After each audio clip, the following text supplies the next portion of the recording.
અને તે રિડલીને ધમકાવે છે કે તે તેની સાથે ચાલે. રિડલી મજબૂરીમાં શેફર્ડને અનુસરીને કોર્ટયાર્ડ સુધી જાય છે. ત્યાં નાનું યુનિકોર્ન પણ હાજર હતું. એ જ સમયે યુનિકોર્નનો પિતા આવી પહોંચે છે.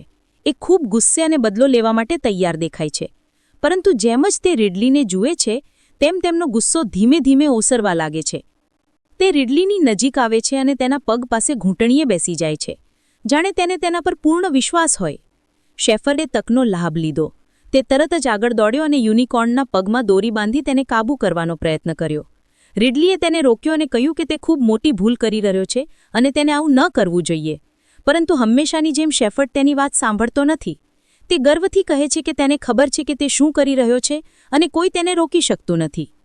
પછી અચાનક તેમને બીજો અવાજ સાંભળાય છે. તે યુનિકોર્નની માતા હતી. બધા ફરીને જુએ છે અને એલિયટને તેની સાથે ઊભેલો જુએ છે. તેણે નાના યુનિકોર્નના સિંગનો ઉપયોગ કરીને યુનિકોર્નને કાબૂમાં લીધો હતો. પરંતુ આશ્ચર્યજનક રીતે જ્યારે યુનિકોર્ન રિડલીની નજીક આવે છે ત્યારે તે તરત જ શાંત થઈ જાય છે અને તેના પગ પાસે પડી જાય છે. રિડલી તેમની નજીક આવે છે ત્યારે બંને યુનિકોર્ન પૂર્ણપણે શાંત થઈ જાય છે. આ જોઈને શેફર્ડ ફરી દોડે છે અને યુનિકોર્નની માતાના પગમાં દોરી બાંધી દે છે. આ જોતાં જ એલિયટનો ગુસ્સો ફાટી નીકળે છે. તે હાથમાં રાખેલા સિંગથી શેફર્ડ પર હુમલો કરે છે. પરંતુ હવે શેફર્ડ માનવી નહીં રહ્યો. તેના શરીરમાં વહેતા યુનિકોર્નના લોહીએ તેને અતિશય શક્તિશાળી બનાવી દીધું હતું. તે એલિયટનો હુમલો સરળતાથી રોકે છે અને પોતાના તીરથી એલિયટ પર પ્રહાર કરે છે.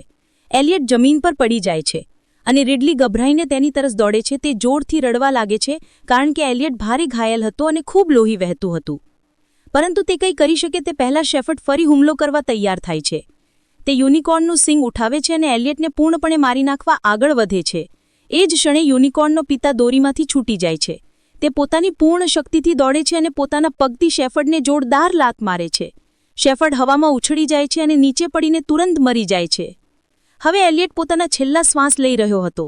તે રિડલીનો હાથ પકડીને ધીમા અવાજમાં કહે છે કે તે મરતા પહેલાં એક વાત જાણવા માંગે છે કે જ્યારે તું યુનિકોર્નના સિંગને પહેલીવાર સ્પર્શ્યું ત્યારે તું શું જોયું? રિડલી પોતાના આંસુ પોચા કરે છે અને કહે છે કે તેને કેટલાક અંજાણ્યા દ્રશ્યો દેખાયા.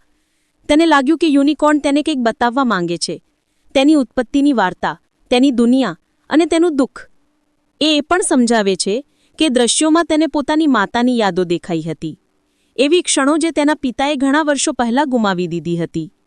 એલિયટ ધીમેથી સ્મિત કરે છે. તે પોતાની દીકરીની આંખોમાં જુએ છે અને કહે છે, મને માફ કરજે રિડલી. અને થોડા જ સેકન્ડોમાં તેણે પોતાનો છેલ્લો શ્વાસ લઈ લીધો. રિડલીએ પોતાના પિતાને ભેળવી લીધા અને સતત રડતી રહી. તેને વિશ્વાસ જ ન થતો કે હવે તે પોતાના પિતાને ક્યારેય નથી જોઈ શકતી.